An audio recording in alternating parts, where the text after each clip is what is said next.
Thanks, Matt, and welcome to the 2021 State of the City. Let me congratulate Matt on his appointment in May 2020 as the city's finance director.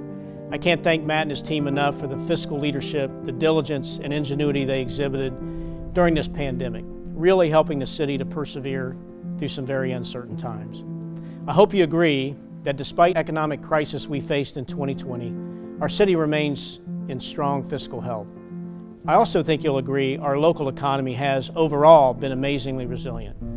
It goes without saying that 2020 was likely not the year we all hoped it would be. While disruptive and tragic, we have faced this pandemic crisis together and will continue to do so until it's behind us.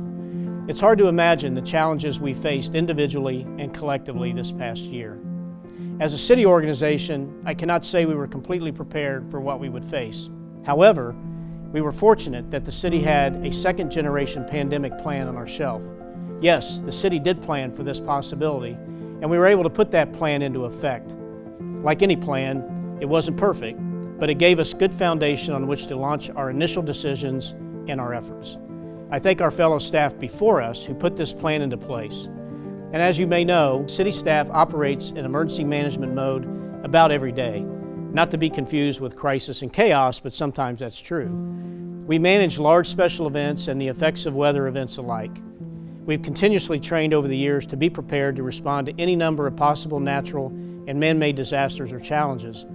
This training prepared our staff to be agile and adaptable to challenges, even in response to a pandemic.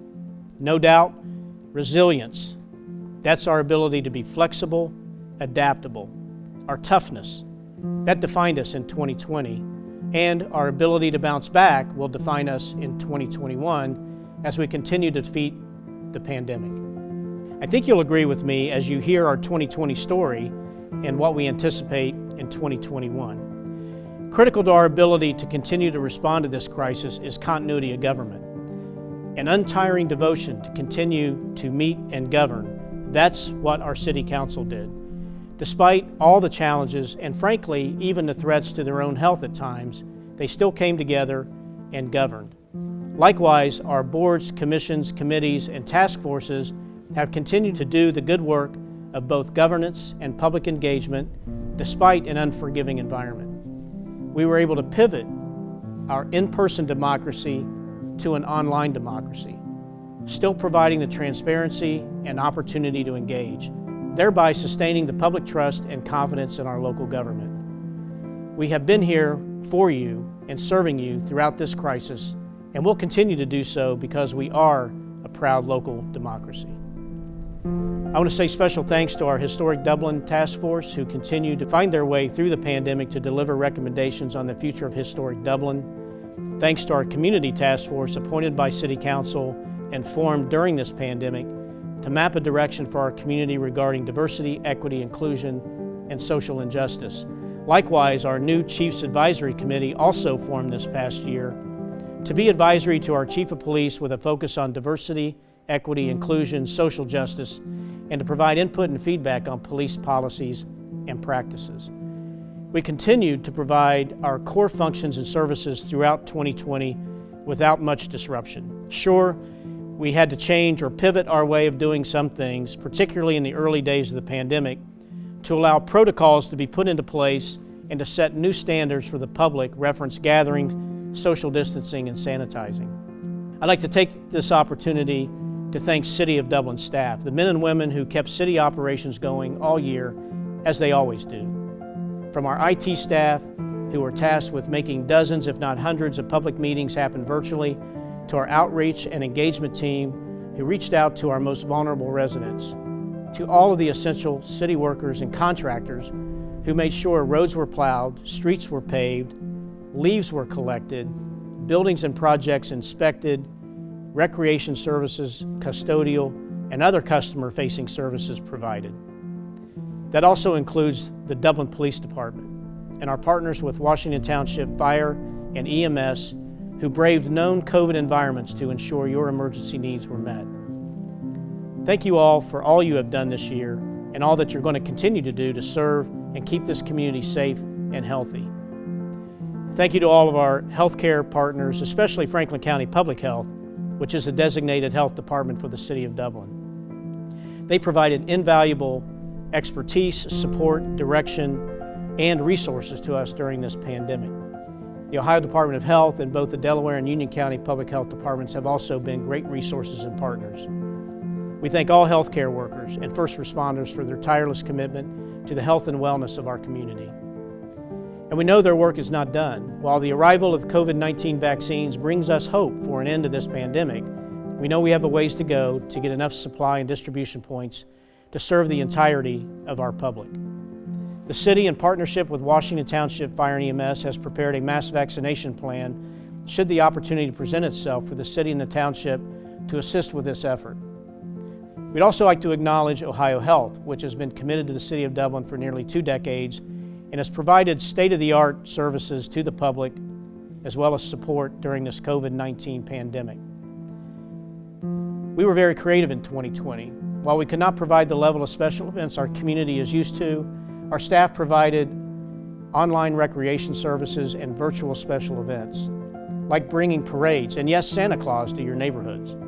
Our partners like the Dublin Arts Council and Visit Dublin, Ohio were instrumental in expanding outdoor activities as well, providing safe alternatives and combating isolation. Our Dublin Cares effort partnered with Centero, providing community and counseling services, Dublin Bridges, Meals on Wheels, the Dublin Food Pantry, the faith community, service organizations, and our many community volunteers pulled together to see our community needs were met. Keep in mind, though, these great organizations do this work, pandemic or not, in our community, and they need your assistance. I want to acknowledge again Ohio Health, who told us they treated more than 1,200 COVID patients at Dublin Methodist Hospital alone since the pandemic began. Dublin zip codes continuously accounted for about 10% of the region's COVID-19 cases. So let's take a minute and now let's look forward a little bit. Speaking of Ohio Health, they're bringing even more great care to Dublin this year with the opening of the Dublin Cancer Center. This 30,000 square foot building on Perimeter Drive will allow patients to come to one building for many aspects of their cancer care, creating ease and a sense of familiarity. The Dublin Cancer Center is on schedule to open in late spring of this year. Pandemic or no pandemic, we couldn't be prouder of our medical community and Dublin's growing and thriving healthcare sector. That includes the Ohio State University Wexner Medical Center Ambulatory Care Center, which is under construction on the city's west side between Shire Rings Road and US 33. In addition to providing great new community care benefits, the facility is bringing 350 new jobs to Dublin and an annual payroll of $50 million. Quantum Health announced plans to bring its corporate headquarters to Dublin last year and is already expanding into multiple buildings on Blazer Parkway, and are exceeding job creation expectations, becoming one of our top 5 largest employers. That helped our commercial vacancy rate, which has dropped to 12% last year, which is right in an ideal range between 8% and 15%, where we can allow for retention, expansion, and attraction of new companies. Bridgepark continues to grow, bringing exciting new additions like the North Market, which opened earlier this year and continues to add vendors and will continue to open its doors more and more with more vendors and as the environment allows for more people to gather. Hagerty Insurance, the world's largest insurance and media organization for enthusiast vehicles, made Bridgepark its home. The company's new operations center is bringing about 200 jobs to the city of Dublin. Another new block in Bridgepark is planned to undergo construction yet this year and will bring substantial new office as well as additional retail, restaurants, and housing options. In historic Dublin, Cohatch will be opening soon on North High Street. This new co-working spot offers spectacular views overlooking the Soda River, and in fact, they've dubbed it the Riverwalk location. While our local economy is strong, to be sure, it's not without its struggles. It's been an extraordinarily difficult year for some of our small businesses, especially the hospitality and restaurant industries. We continue to encourage residents to support these local businesses to the extent that you possibly can. We know relief is on the way, but it will be a while before these businesses can return to pre-COVID levels. The city's taken measures to help where we can, allowing for more outdoor dining options in the warmer months and allocating $300,000 in funds for Visit Dublin, Ohio to market to a post-pandemic world. The city also took measures to ensure the Dublin Arts Council programs critical services were provided alongside the city's recreational services. I commend the Dublin Chamber for its efforts to support the local business community throughout this pandemic.